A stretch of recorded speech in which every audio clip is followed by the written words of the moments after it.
Terima kasih pemirsa, masih bersama kami dalam NTV Prime Dialog. Kami tengah diskusi tentang sebuah topik, apakah benar Pak Jokowi tengah membangun dinasti? Karena dulu Gibran, sekarang Kaisang. Bersama saya, pakar komunikasi politik, Gun Gun Herianto, dan juga peneliti Perludem, Fadli Ramadhanil. Saya kembali ke Mas Fadli. Mas Fadli, ini kalau membaca seperti yang tadi Anda sampaikan, copy paste ya antara pilpres kemudian dengan pilkada nanti sepertinya polanya sama. Artinya bukan kejutan lagi dong kalau itu dianggap sebagai, kalau mengutip kata-kata Mas Kaisang, tunggu kejutan gitu kan. Ya ini kan nggak kejutan lagi. Apakah ini buah dari misalnya nih salah satunya nih Mas, tingkat akseptabilitas Pak Jokowi yang memang tinggi di masyarakat, sehingga masyarakat kemudian permisif dengan hal-hal yang seperti itu? Ya, bagi publik ya, atau paling tidak bagi kita tidak terlalu peduli kejutan Kaisang mau jadi apa sebetulnya. Tapi yang paling penting adalah sebagai sebuah negara demokrasi konstitusional, yang jauh lebih penting itu adalah bagaimana pelembagaan demokrasi dilakukan oleh stakeholders yang punya kedekatan untuk bisa mengupayakan itu. Siapa itu misalnya? Tentu saja ketua umum partai politik, presiden, penyelenggara pemilu, dan lain sebagainya. Nah, kalau sekarang misalnya yang dilihat dan kemudian yang muncul di publik adalah upaya mendorong dan menyorongkan Kaisang menjadi calon gubernur, sampai kemudian mengutak-atik ketentuan syarat usia calon presiden, didasarkan kepada akseptabilitas, popularitas, atau kepuasan statistik publik terhadap Pak Jokowi. Saya kira yang sedang kita lakukan adalah bukan membangun pelembagaan demokrasi, tapi sedang membangun bagaimana imperium politik baru yang itu kemudian mengkultuskan Jokowi sebagai presiden. Dan kemudian Jokowi sebagai pemimpin populis yang mungkin dinikmati atau kemudian diterima oleh banyak orang dalam suasana atau dalam konteks yang mayoritas. Saya kira itu bukan sesuatu yang baik untuk upaya membangun institusionalisasi demokrasi kita. Baik itu partai politik, baik itu penyelenggaraan pemilihan umum, maupun nanti outcome terbesar dari demokrasi itu adalah penyelenggaraan pemerintahan oleh kepemimpinan politik secara demokratis, secara akuntabel. Itu tidak akan bisa diwujudkan. Nah, itu yang menurut saya jadi PR utama ya dalam situasi seperti sekarang. Iya, Kang Gun Gun, Anda melihatnya apakah ini merupakan komunikasi politik yang dibangun oleh lingkarannya Pak Jokowi ke masyarakat sangat efektif, sehingga apakah itu dianggap sebagai berlindung di balik akseptabilitasnya Pak Jokowi yang tinggi di masyarakat, sehingga masyarakat kemudian menerima begitu saja? Atau menurut Kang Gun Gun bahwa masyarakat itu sebenarnya kurang terpapar informasi yang sangat akurat terkait dengan situasi politik tanah air, Kang? Ini jawaban kompleks ya, Mas Doni ya. Menurut saya, kalau kita bicara soal aspek hilir, yang Mas Doni tanyakan aspek hilir soal bagaimana setelah kandidat itu ada dan bagaimana kemudian peran masyarakat berpartisipasi secara konvensional memilih atau tidak memilih kandidat. Ini kan persoalan hilir. Tadi yang dipersoalkan oleh Mas Fadli dan saya adalah persoalan hulu sebenarnya. Jadi kalau kita bicara asas kandidasi, yang paling penting itu adalah proses kan. Ketika misalnya Zulfikar Ali Bhutto ya kemudian bertransformasi ke anaknya, kemudian misalnya Corazon Aquino ya dari Benigno Aquino misalnya, atau misalnya Hillary Clinton dari Bill Clinton, bukan karena ke atas ke sampingnya keluarga inti ya. Tetapi ini persoalan transformasi kesejarahan sebagai politisi yang dimulai dari proses rekrutmen, pembinaan loyalis atau bertransformasi menjadi profesional politician, kemudian baru menjadi kandidat.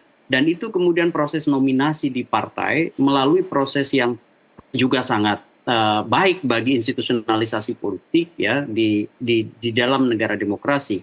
Jadi kalau persoalan tadi Mas Doni tanya apakah masyarakat misalnya kurang terpapar atau kemudian mungkin bisa dihubungkan juga dengan literasi, menurut saya tidak parsial seperti itu nanti. Kenapa? Karena juga faktor memilih kandidat di halayak itu juga kan tipologinya banyak di masyarakat itu, ada yang rasional, ada yang psikologis, ada yang sosiologis, dan salah satu treatment yang masih ampuh di masyarakat itu contoh ya, yang kemarin kalau kita berkaca di 2024 di Pilpres itu ada pork barrel politics misalnya, ya melalui misalnya bantuan sosial atau melalui guyuran persuasi yang kemudian ya kita sama-sama tahu ada peran-peran yang juga kita bisa katakan itu adalah persuasi ke basis pemilih, terutama di wilayah-wilayah dengan angka pemilih besar ya, yang itu kemudian akan menyumbang kumulasi suara nasional.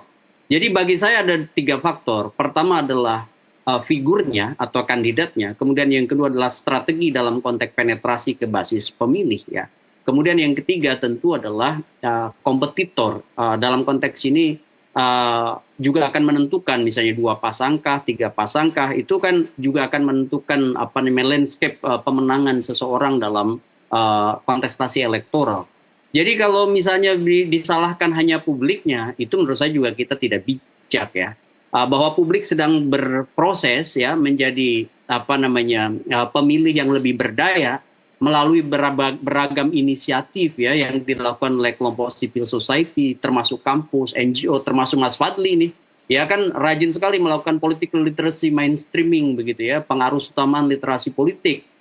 Nah kalau kemudian ada posisi di mana kemudian titik tekannya bahwa publik kurang terpapar misalnya informasi, menurut saya itu juga keliru.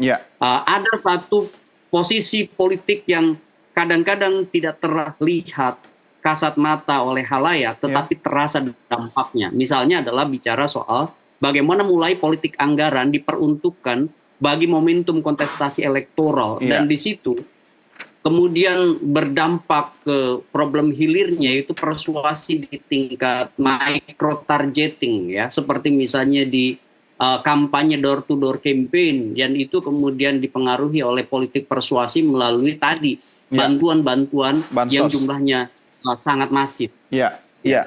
Ini kalau bicara soal rasionalitas, saya jadi bingung juga nih, karena ceritanya nih katanya nih kalau ada 100 orang rasional, 1 orang rasional di antara 100 orang irasional, maka sebenarnya yang irasional itu yang rasional itu ya.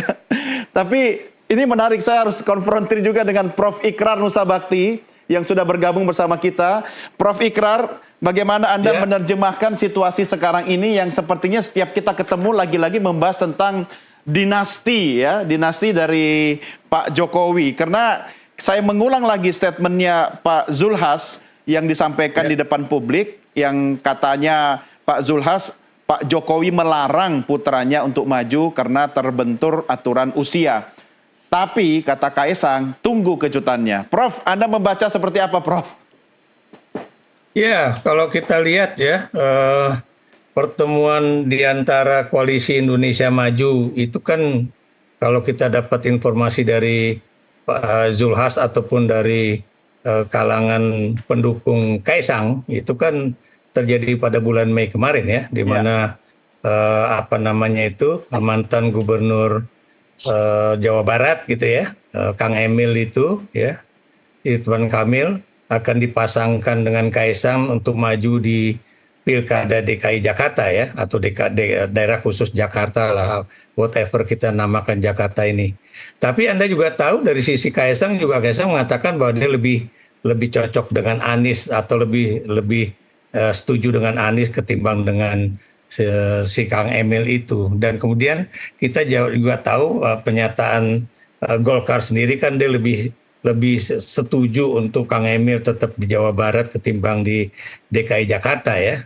Dan kalau kita lihat ya, kalau Kaisang kemudian dimajukan di DKI Jakarta yang tadi sudah dikatakan oleh Mas Gun-Gun ataupun Mas Fadli ya, itu memang tidak mudah karena orang Jakarta itu jauh lebih rasional ya. Dalam Pilpres kemarin kita lihat ya, Anies itu cuma kalah sedikit dibandingkan dengan pasangan Prabowo Subianto dan Gibran Rakabuming Raka ya. Itu sama-sama 2 juta suara ya, tapi cuma beda puluhan ribu ataupun ribuan angka lah gitu kan. Jadi apa yang ini saya katakan itu memang Anies masih memiliki daya pilih yang kuat ya. Dan kalau Kaisang kemudian akan maju, itu saya yakin situasinya akan berubah ini, Bung Doni. Jadi tidak seperti pada masa ketika Jokowi masih menjabat sebagai presiden lah begitu. Kenapa demikian ya? Karena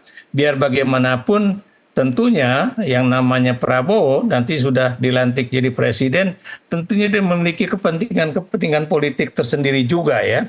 Dan bukan mustahil Prabowo juga tidak menginginkan bahwa dinasti Jokowi itu akan berkibar terus-menerus, karena itu juga akan mempengaruhi keterpilihan dia menjadi presiden petahana pada 2029 yang akan datang begitu kan. Karena kan Jokowi berkepentingan untuk masuknya Kaisang di Jakarta, karena biar bagaimanapun ini untuk mendukung keterpilihan Gibran pada pemilu presiden 2029 yang akan datang. Jadi Jokowi ini kan lagi masang orang-orang di berbagai pilkada supaya bisa menguasai daerah seperti desa maupun kota lah gitu kan. Tapi saya nggak yakin kali ini Jokowi akan bisa melakukan itu, yang tadi juga udah disinyalir oleh Mas Gun-Gun gitu. Kenapa demikian? Karena pork barrel politiknya juga tidak akan sekuat kemarin pada Pilpres ya, dan kemudian juga eksekutif ordernya ya, atau perintah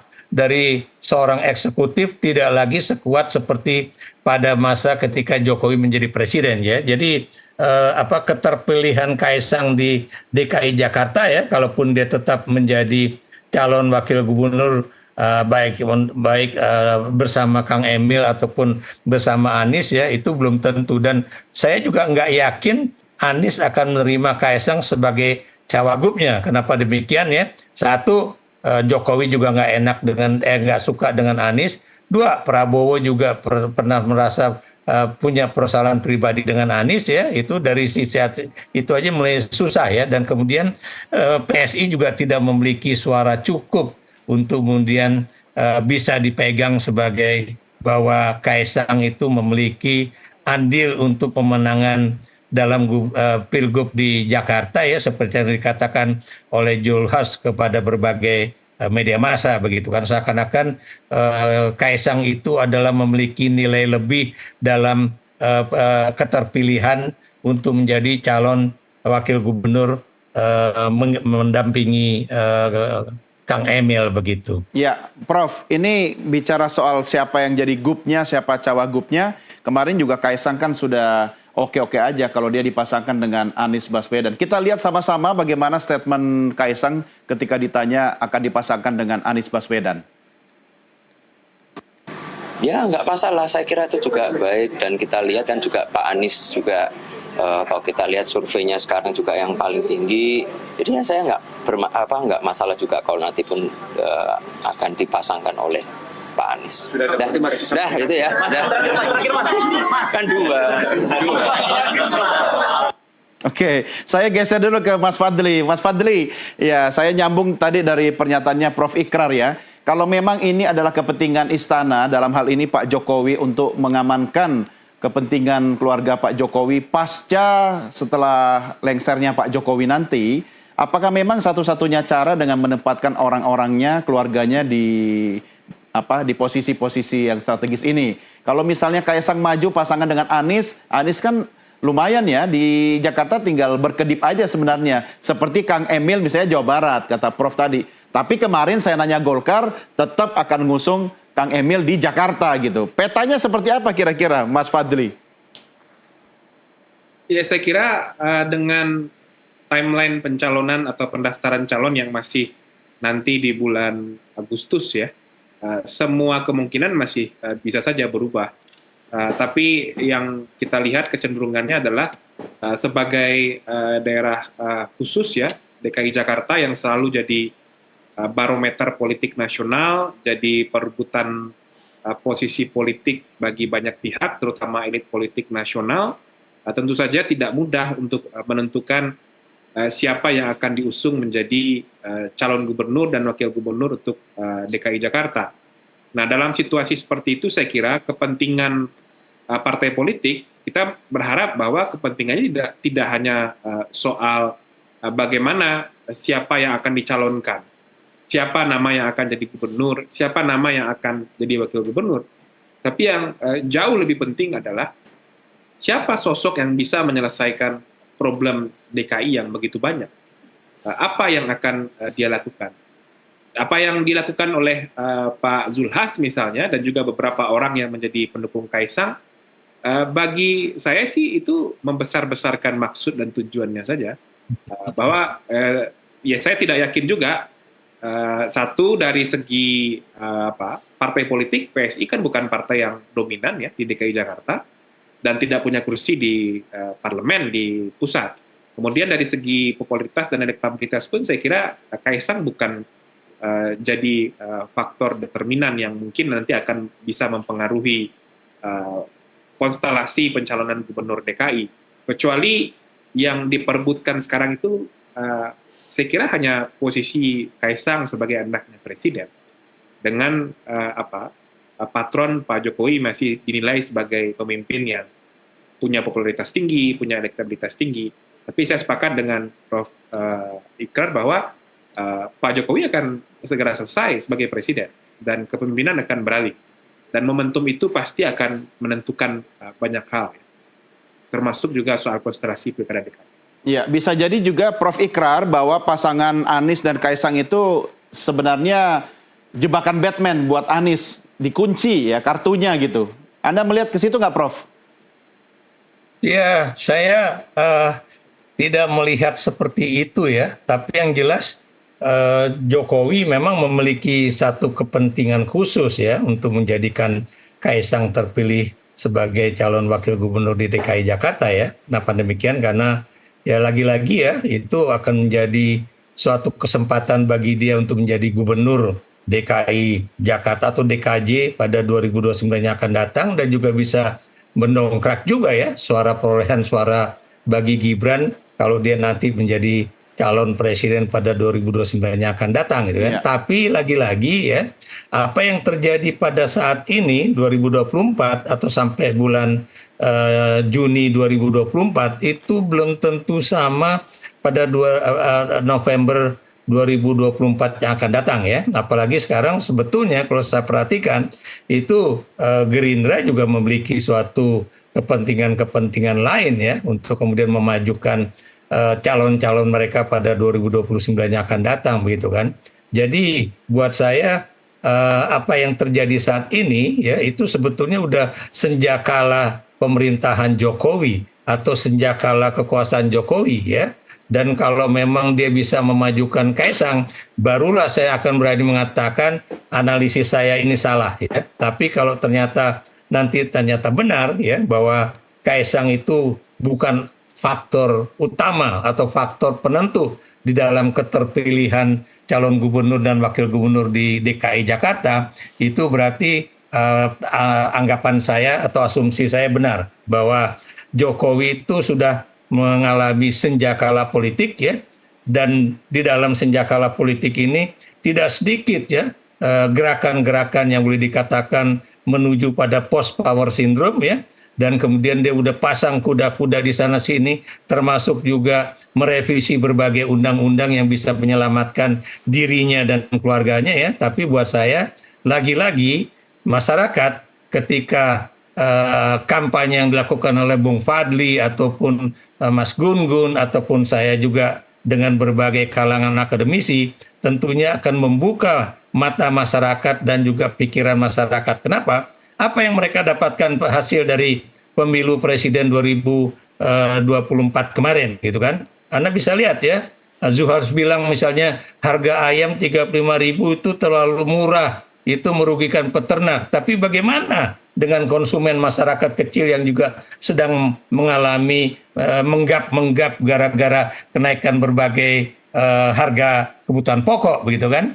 Jadi di sini kita bisa lihat ya bagaimana misalnya rupiah hancur lebur, bagaimana harga saham juga hancur lebur gitu ya. Bagaimana Prabowo juga mulai cemas ya, karena di masa pemerintahannya nanti itu ada persoalan finansial di mana kemudian baik itu hutang-hutang yang jatuh tempo ataupun kemudian ekspor Indonesia juga bukan mustahil akan menurun, belum lagi berbagai persoalan-persoalan yang terkait dengan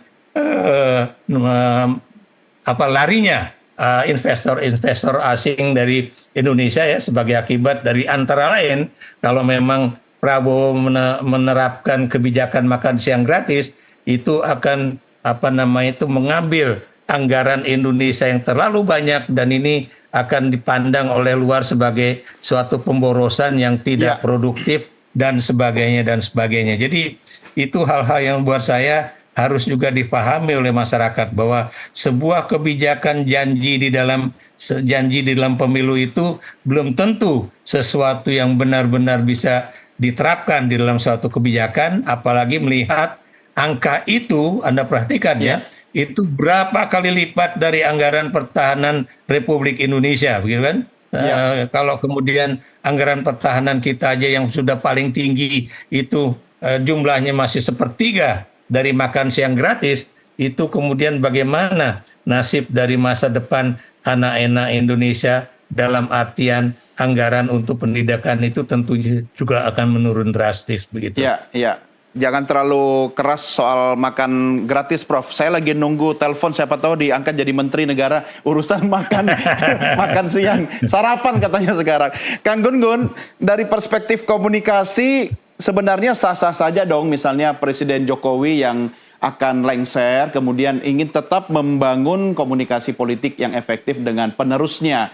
Tetapi sebenarnya legacy apa sih yang diinginkan oleh Pak Jokowi ketika kemudian yang kita baca sekarang ini, walaupun secara lisan Pak D nggak pernah menjawab dengan tegas tentang apa yang terjadi sekarang ini, tapi nyatanya belajar dari beberapa pengalaman sebelumnya, apa yang dikatakan Pak D tidak gitu kan, tapi nyatanya iya gitu. Anda melihatnya seperti apa nih, Kang?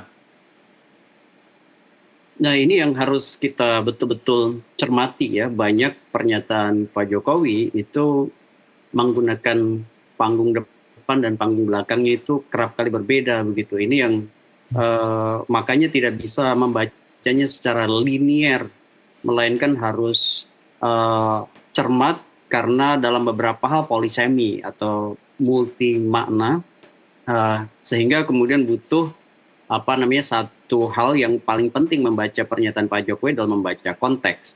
Tetapi saya tertarik tuh masuk pada diskusi yang tadi Pak Prof Ikrar sama Mas Fadli sampaikan soal peta politik di DKI ya. Dalam bacaan saya Mas Doni ya, sebelum nanti mungkin bicara lanjutan soal legacy, karena ini kan topiknya soal pilkada DKI. Jadi saya melihat bahwa sepertinya ada keinginan memang untuk memosisikan Kaisang itu dalam posisi sebagai salah satu wakil ya dari gubernur yang akan maju. Dugaan saya pernyataan Kaisang yang tadi disampaikan ke halayak itu lebih pada uji reaksi. Kenapa? Karena saya melihat dari beberapa faktor itu rasanya sulit untuk menempatkan Kaisang dengan Pak Anies, menyangkut spotlight politik DKI yang kemudian akan berkonsekuensi pada konstelasi 2029. Dalam bacaan saya, analisis saya, ketika misalnya kemarin di 2024 Pilpres itu ada koalisi besar memasangkan Prabowo dengan Gibran, sepertinya akan ada pola yang mirip-mirip memasangkan salah satu kandidat yang punya elektabilitas itu dengan Kaisang. Kalau misalnya skenario ini benar, maka Koalisi Indonesia Maju ini kan sekarang kalau kita baca itu sudah punya modal politik di DKI itu kurang lebih 50 kursi. Kalau dari sisi persentase itu 43,04% ya. Ini angka yang dianggap tentu bagi sebagian orang sebagai angka yang signifikan. Nah, tetapi kemudian kalau kita lihat posisinya memang saya setuju dengan Pak Ikrar, DKI ini unik ya. Dari sisi misalnya kemenangan itu kan mirip-mirip Pilpres, harus melampaui angka 50% lebih Ya, itu sudah disepakati oleh DPR dan pemerintah meskipun sudah berubah dari DKI menjadi DKJ.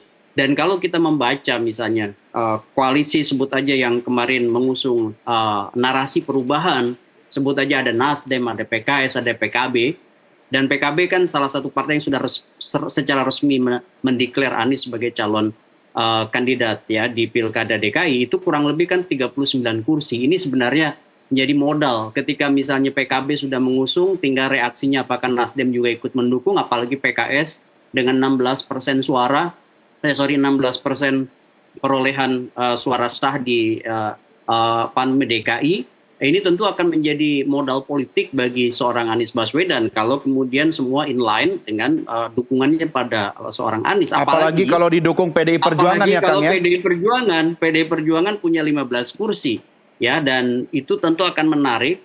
Saya lebih melihat posisi Ridwan Kamil yang kansnya didukung oleh Koalisi Indonesia Maju itu akan dipaketkan dengan Kaisang, dan posisi kenapa PDIP tertarik mendukung Anies Baswedan karena momentum politik yang di mana PDI Perjuangan ongoing proses menjadi kekuatan penyimbang di luar kekuasaan Prabowo yang di dalamnya ada reference power Pak Jokowi, begitu kira-kira, yang itu kemudian posisi ini menjadi penting bagi PDI Perjuangan untuk mencari titik temu ya, agenda yang kemudian disitulah kenapa kemudian kemarin ada pernyataan PDI Perjuangan yang persuasif ya, salah satunya memberi sinyal pada komunikasi politik dengan Anies Baswedan begitu.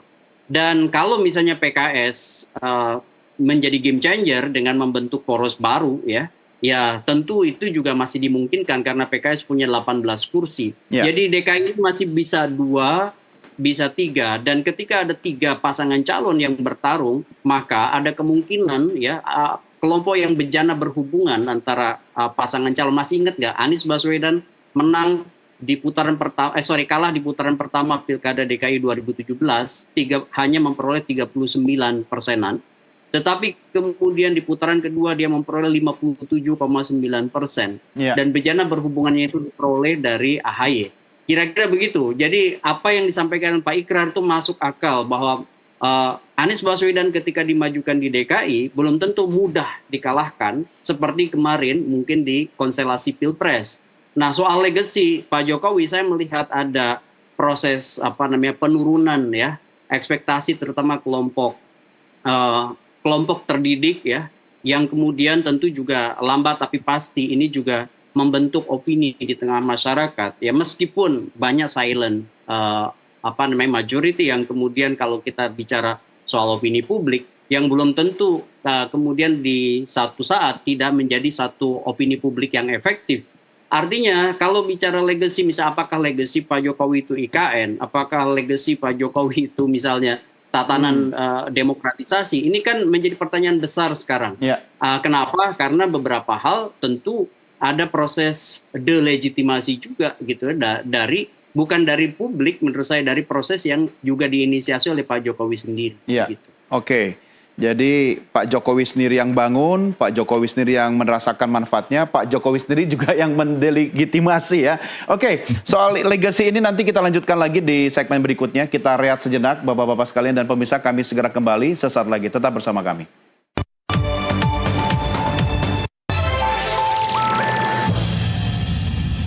Terima kasih masih bersama kami pemirsa, kita lanjutkan diskusi kita. Saya kembali ke Prof. Ikrar. Prof, kalau skenario kemudian Anies Baswedan itu dipasangkan dengan Kaisang, Kaisangnya mau, tapi PDIP tidak mungkin akan mendukung Anies, ya kan?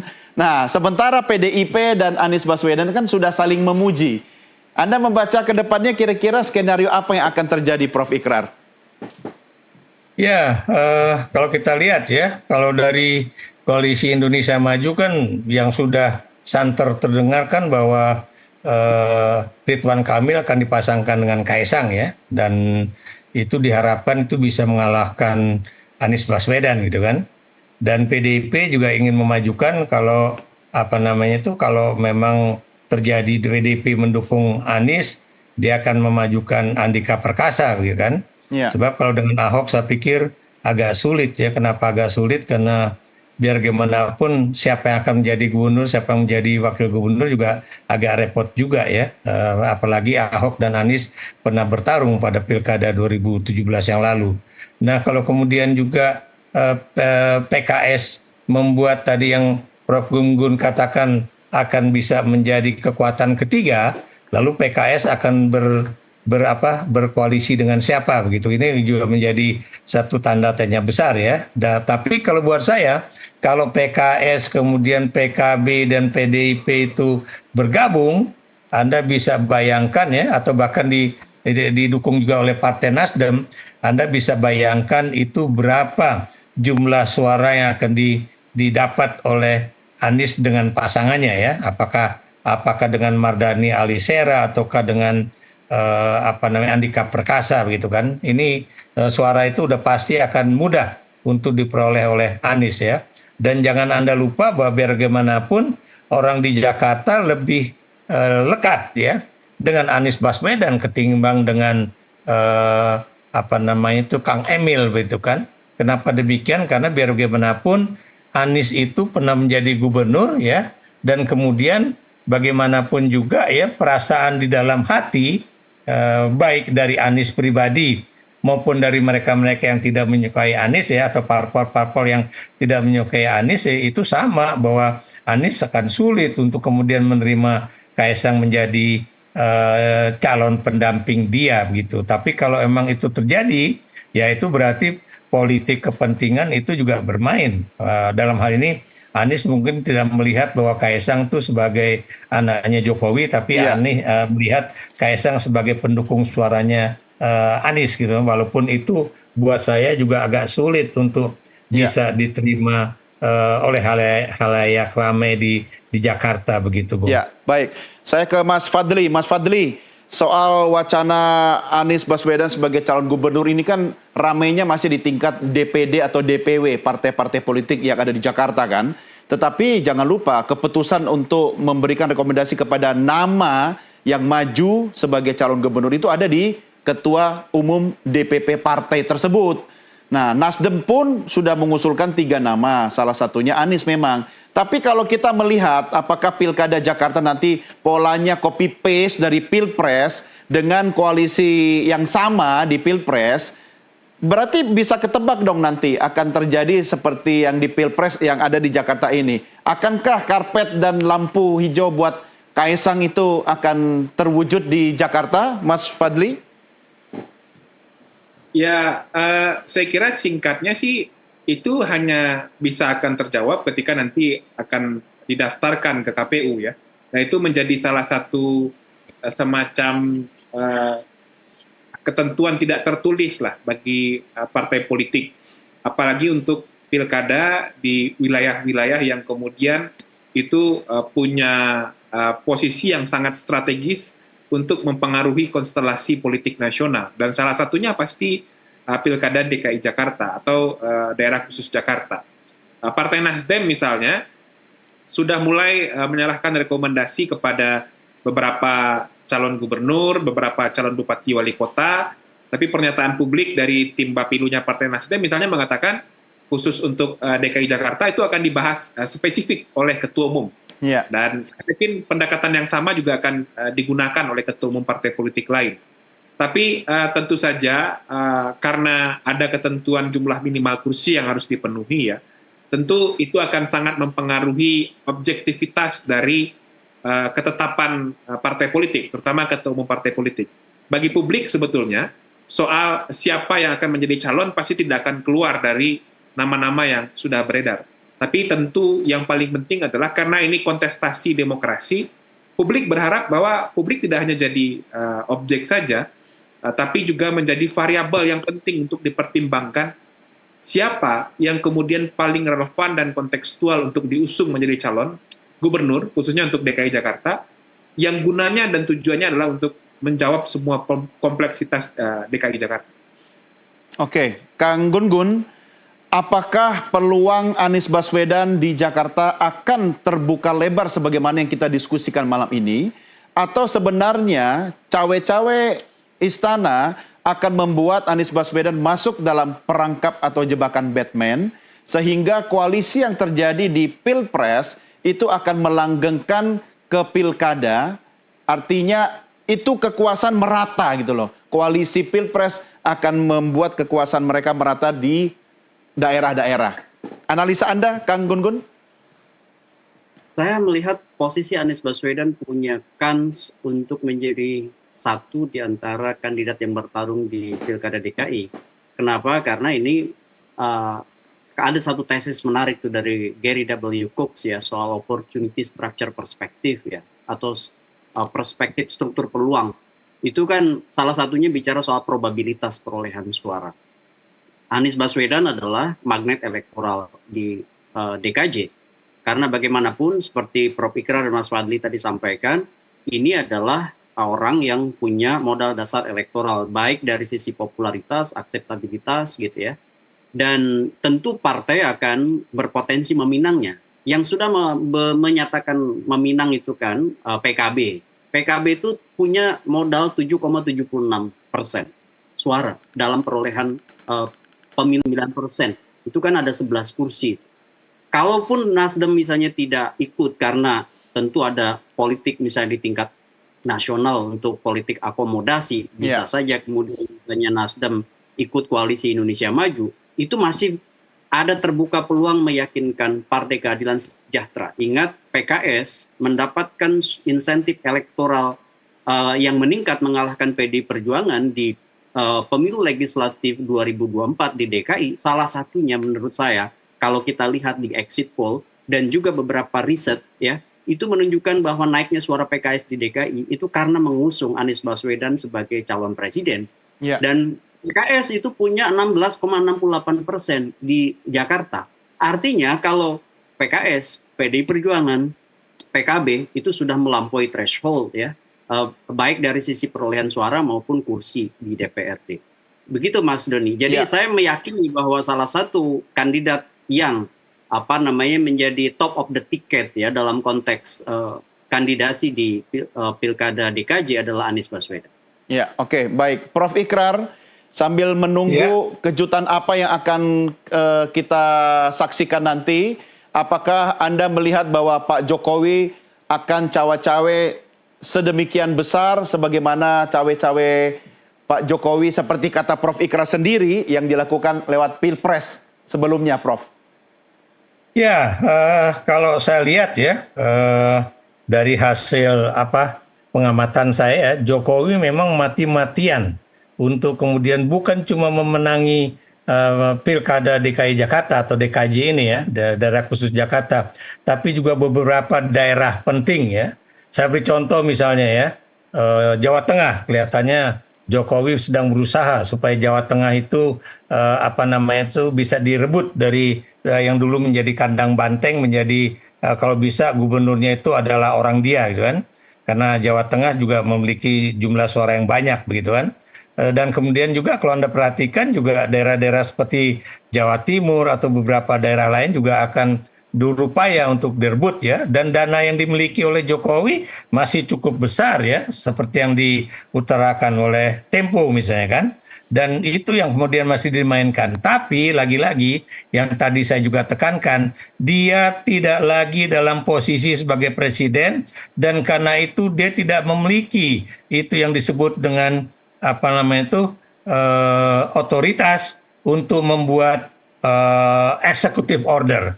Dan kalau dia nggak memiliki executive order, itu dia tidak akan bisa menggunakan apakah itu aparat-aparat di tingkat PNS ataupun aparat-aparat yang ada di tingkat kepolisian dan militer seperti yang terjadi pada pemilu 2024 kemarin begitu kan, di mana Babinsa atau badan itu yang itu Bintara Pembina Desa ataupun Bintara ini untuk polisi itu ya.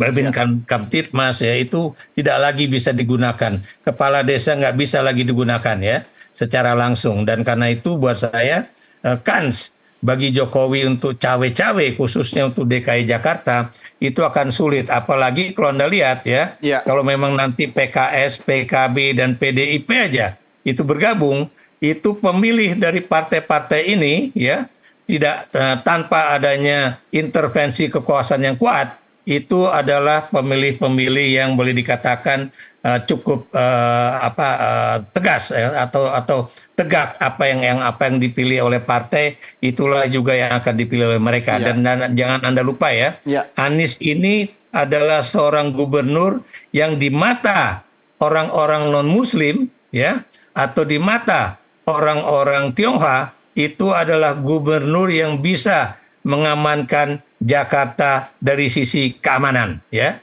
dan itu menjadi suatu, boleh dikatakan itu adalah suatu modal dasar Anies untuk kemudian bisa diterima oleh berbagai kalangan masyarakat. Dan jangan Anda lupa ya, pernyataan-pernyataan tokoh-tokoh politik PDIP itu juga sudah boleh dikatakan berubah besar ya. Saya beri contoh misalnya Wakil Sekjen PDIP mengatakan itu nasionalisme Anies itu tidak diragukan lagi ya. Ya, sekarang ini ngomong berbeda gitu ya. dengan apa yang terjadi pada 2017 yang lalu ya. Dan kalau ini terjadi, ini Bung Doni, Ya. ini buat saya adalah juga lambang dari persatuan Indonesia di dalam tingkat politik nasional, Ya. politik tingkat Ya. nasional. Oke. Apalagi kalau kemudian PKS bisa menyatu dengan PDIP, itu tidak ada lagi yang disebut dengan air dengan minyak tuh nggak mungkin bersatu. Dan Anda jangan lupa ya, saya sebagai juga seorang sejarawan politik bisa melihat tidak ada halangan bagi Masumi untuk berkoalisi dengan PNI ya, Iya, dibandingkan misalnya antara PNI dengan PKI misalnya kan. Iya. Itu yang adalah suatu situasi kesejarahan kita di Republik ini. Dan karena itu buat saya tidak ada halangan bagi PKS untuk kemudian menyatu dengan PDIP, apalagi dengan antara PKB dengan PDIP begitu, Bung. Iya, yang namanya politik memang tidak ada yang tidak mungkin ya, Prof ya. Ya, jangankan Ya. tadi kata Prof Ikrar air sama minyak bisa bersatu. Bisa. Kalau air sama minyak sudah bersatu, tinggal togenya aja ditaruh di situ. Jadi menu baru gitu. Baik, memang Prof kalau membuat perubahan itu harusnya memang pas lagi menjabat kan, karena setelah Oktober Pak Jokowi sudah nggak bisa apa-apa. Kita sambil menunggu kejutan apa yang akan terjadi, yang sepertinya Anda bertiga sudah bisa menebak kemana arahnya. Prof Ikrar, terima kasih sudah bersama kami malam hari ini. Mas Fadli, terima kasih juga sudah berdiskusi bersama kami. Terima kasih, Bung Doni. Dan juga Kang Salam Gun-Gun buat Bung Herianto. Fadli. Terima Iya, kasih sudah Gun-Gun. bersama kami. Ya. Baik, Sama-sama, selamat malam. Prof Ikrar. Pemirsa, kami akhiri Ya, sampai sini ya, diskusi kita pada episode atau dialog di paruh pertama ini. Namun jangan kemana-mana karena sesaat lagi kami masih akan kembali untuk menyampaikan buletin dan juga dialog lainnya. Tetap bersama kami di NTV Prime.